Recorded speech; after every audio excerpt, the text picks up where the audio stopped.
सवाल है ये कहना सर एक बात करना था। मेरे दादाजी 1974 में उनका डेथ हो गया। दादाजी का 2 बेटा और 1 बेटे को जो है यहाँ पर दिखाकर जो है रजिस्ट्रेशन कर लिया दूसरा इंसान ने 1983-84 में, लेकिन उसने मेरे चाचा के बिना इजाज़त लेके रजिस्ट्रेशन कर लिया और तब मेरे चाचा का उम्र 14 साल और मेरे पिताजी का उम्र 9 साल। उस टाइम वो ज़मीन मेरे दादाजी के नाम पर ही था और वो ज़मीन मेरे पिताजी और चाचा के नाम 1995 में जारी हुआ। फिर ये कैसे वो दूसरे इंसान ने रजिस्ट्रेशन यहाँ पर कर लिया मेरे चाचा के इजाज़त के बगैर, और वो आदमी बोल रहा है कि मेरे पास रजिस्ट्रेशन स्लिप है और मैंने 42 साल से टैक्स पे कर रहा हूँ। अभी मेरे पिता और चाचा दोनों जिंदा हैं, तो क्या करना चाहिए कि हमें वो ज़मीन वापस मिल जाए। और वो देखें, सबसे पहले क्या होता है, कोई भी अगर ज़मीन का टुकड़ा है, अब इस ज़मीन ये ज़मीन है, अब इस ज़मीन का जो कागजात होगा, जो डॉक्यूमेंट होगा, इस कागजात पर किसी व्यक्ति का अधिकार होगा। अब कुछ लोग जो है उनका मनसा रहता है क्या कि ऐसा करते हैं। पहले का ज़माना और अभी के समय में फ़र्क है। पहले का जो समय था, जो भी दस्तावेज है कागजात पर लिखे जाते थे और उसी हिसाब से उसको तैयार किए जाते थे। अभी जो भी काम होता है वो ऑनलाइन प्लेटफॉर्म पर होता है और लोगों का जो पहचान होता है, आइडेंटिटी जो होती है, उसको वेरीफाई करना आसान हो जाता है। जैसे आप अपना आधार कार्ड लेकर जाएंगे तो आपको जो है एक तरह से वेरीफाई कर लिया गया कि ये व्यक्ति जो है वो सही है, यानी जो आधार कार्ड लेकर आया है वो आधार कार्ड फर्जी नहीं है।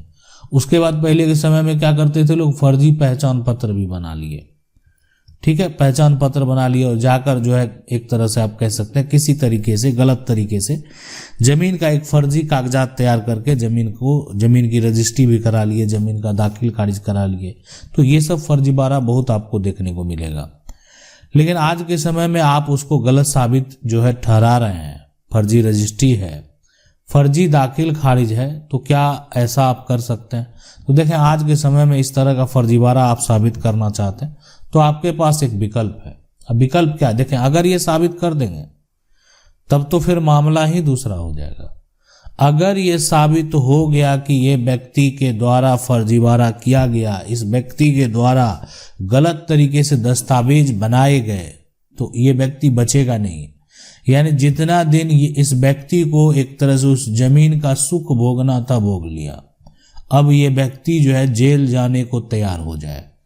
लेकिन ये जेल कब जाएगा? जब जो है इसका फर्जीवाड़ा साबित होगा। देखें, पिता का उम्र मान लेते हैं 14 साल है, अब वो एक तरह से छोटे हैं। उनके बाद जो है एक तरह से आपके जो दादाजी हैं उनका पहले डेथ हो चुका, वो इस दुनिया में है नहीं।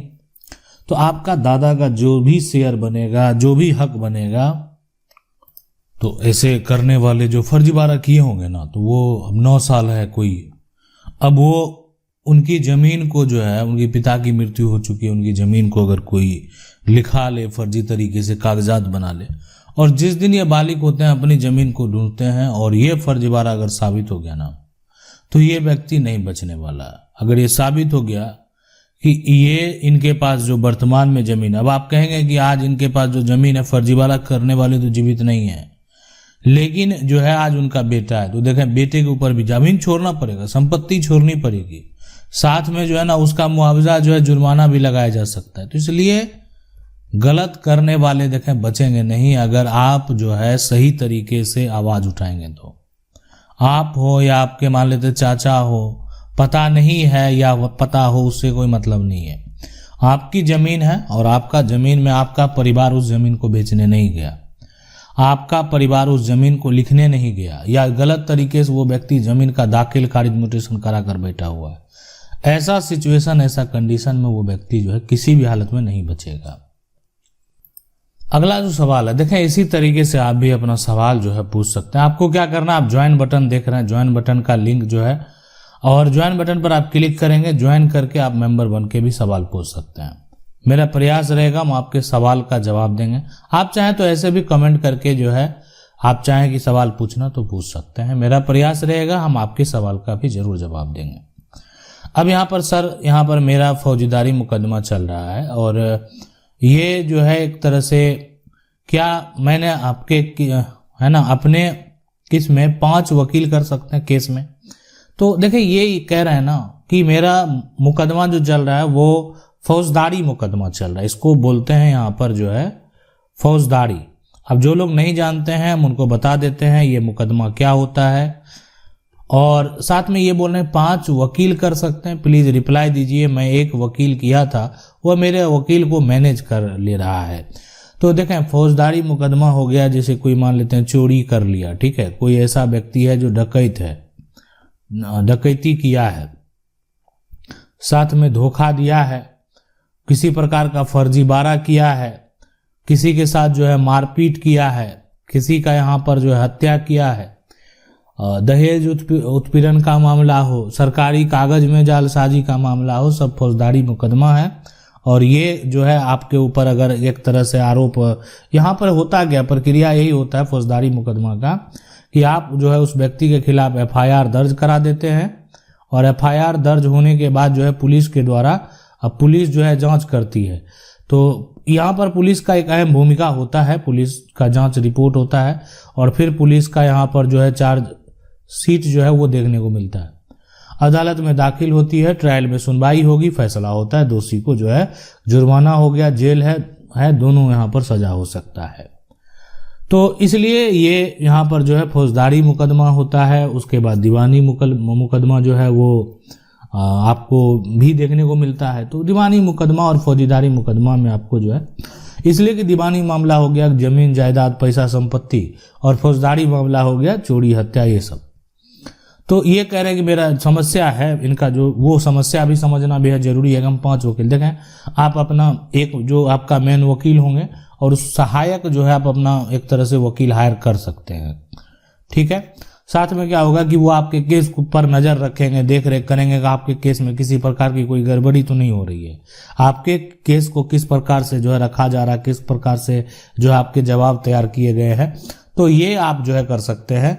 और इसलिए आप चाहे तो वकील मान लेते किसी पर शक है तो आप वकील बदल लें, ठीक है। आप जो बेहतर वकील हो, जिनका नाम होता है वो जल्दी गलत कार्य नहीं करते हैं, ये जिनको अपना छवि बेहतर बनाना होता है वो भी ऐसा कार्य नहीं करते। तो ऐसे वकील का आप सिलेक्शन करके जो उनको अपना केस जो है सुपुर्द कर सकते हैं। अगला सवाल ये कह रहे हैं, श्रीमान जी आज मैं अंचल कार्यालय में अंचल अधिकारी के समक्ष जो है पेश हुआ था। एक नोटिस मुझे जमीन मालिक के जो है ना के आग्रह पर मुझे और मेरे जो है ना 4 भाइयों के नाम से दिया गया था और मैं पेश हुआ था अपने भाइयों के साथ। तो अंचल अधिकारी ने मेरे कोई बात को जो है सुने बगैर जो है सीधा कहा कि जमीन खाली कर दो। अब आप बताइए कि इसका कोई जो है ना तोड़ आपके पास हो नहीं हो, ठीक है। तो ये देखें यहाँ समझने वाली बात है। देखें अंचल अधिकारी जो है वो जमीन अगर खाली करने के लिए बोल रहे हैं, सबसे बड़ी बात है कि जमीन पर आपका कब्जा कितने साल से है, ठीक है, कब्जा यहाँ पर जो है कितने साल से है। दूसरी बात है कि जमीन जो खाली करने को बोला जा रहा है, क्या वो जमीन सरकारी जमीन है? सरकारी जमीन है। तो इसलिए जो है आप अपना पक्ष, अब जमीन मालिक के आग्रह पर जो है आप मुझे और मेरे चचेरे जो है ना 4 भाइयों के नाम से दिया गया था, ठीक है। तो देखें जमीन मालिक अपने जगह पर है, लेकिन आप जो है आपका जमीन आप जो कब्जा किए हुए हैं तो किस आधार पर कब्जा किए हुए हैं?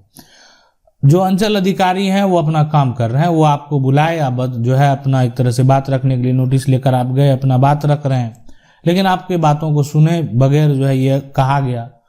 तो आपकी बातें जो है आप अपने वकील के माध्यम से जो है चाहें तो करवा सकते हैं। इसलिए देखें, अगर रही बात कि आप जमीन पर मकान बना कर रह रहे हैं, अगर आपके जमीन पर कोई झोपड़ी बना हुआ है, आपका वहां पर किसी भी प्रकार का कोई भी कच्चा या पक्का दोनों जो है ना निर्माण कार्य अगर आपका है, तो अंचल अधिकारी जो है उसको इतनी आसानी से नहीं हटा पाएंगे। उसको तोड़ने का अधिकार उनको नहीं है बिना इजाजत का, बिना आदेश का। तो इसलिए उस पर वो कार्रवाई नहीं कर सकते। देखें, इसलिए कि उनको बहुत सारे नियम से गुजरना पड़ता है, उनको ये डिसाइड करने का अधिकार नहीं है कि जमीन का मालिक कौन है। हाँ, वर्तमान स्थिति को देखते हुए उनको डिसीजन लेने का अधिकार है। वर्तमान स्थिति क्या कहती है? वर्तमान में कागजात जिसके नाम से होगा, जो अंचल अधिकारी हैं उसी के फेवर में कार्य करेंगे। अब आपका कैसे टाइटल है, आप कैसे मालिक हैं, आपका पुराना दस्तावेज आपका है या आपके पास पर्चा है या आपके पास सिकमी है ना, आपके पास बंदोबस्ती है, इनसे उस बात का कोई लेना देना उनका नहीं है। तो ये समझना जानना भी बेहद आपके लिए जरूरी है। अगला सवाल है, सर मेरा भी जमीन है और जमीन दूसरे के कब्जे में था और यहाँ पर जो है ना खाता जो है और दूसरे जमीन उसको मेरे पास जो है दस्तावेज एंड जो है खतियान भी है और उसमें से एक जो है ना एक यहाँ पर कट्ठा जमीन हमारे पापा को जो है ना शराब पिलाकर रजिस्ट्री करा लिया है, 1 कट्ठा 10 दूर। दूसरे ने किसी से जो है रजिस्ट्री करा लिया है, 3 साल हो गया है। तो क्या करें, जमीन हमारा है और लिखवाने वाला दूसरा कोई, जमाबंदी दूसरा किसी का, ठीक है, बनवाया है, तब भी दाखिल खारिज भी हो गया है। तो क्या करें, देखें एक चीज है, जमीन का मान लेते हैं, जमीन लिखाया गया, रजिस्ट्री करा लिया गया, जमीन का यहाँ पर जो है केवाला हो चुका है। तो आखिर केवाला होता है ना जब जमीन का मान लेते हैं, और केवाला होने का जो है ना 3 साल बीत गया, तो क्या 3 साल तक इसकी जानकारी नहीं थी? क्या दाखिल खारिज जो है यहाँ पर दाखिल खारिज 3 साल के बाद कराया गया? तो ये सारा कुछ दाखिल खारिज कब कराया गया? सीधी सी बात है, कब कराया गया?